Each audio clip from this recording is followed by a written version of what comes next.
Okay, so there's actually something I didn't love about this cutter, but first let me show you what I did like. So this is just a 2-in-1 cutter, and then on the other side is a fork.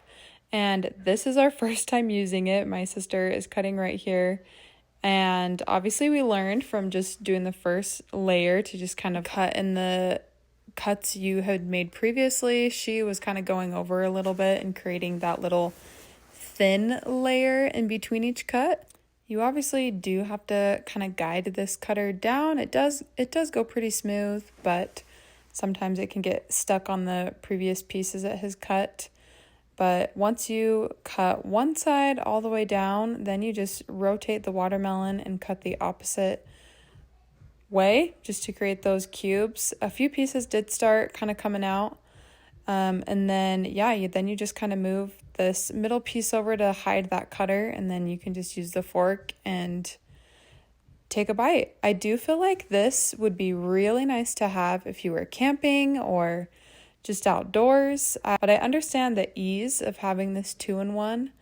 But yeah, here's just kind of a quick demo of it. This watermelon was just super juicy, and so I feel like a lot of the juice just kind of dumped out. So yes, you're not making a mess on your counter or cutting board with using just a knife, but this was a very juicy watermelon.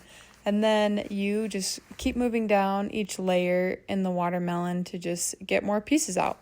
I do feel like the pieces weren't perfectly square.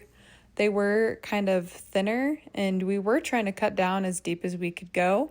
This was still a fun and super simple tool to try, and it's also super affordable.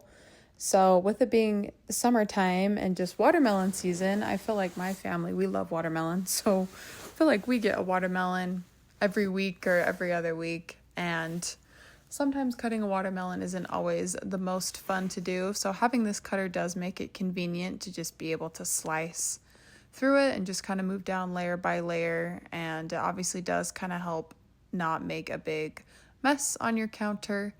But I wasn't loving the sizes of the pieces it was cutting. They were just kind of smaller. And then again, this was a very juicy watermelon. Again, this was our first time trying this cutter, so I am excited to try it again and just kind of give an update to what I think.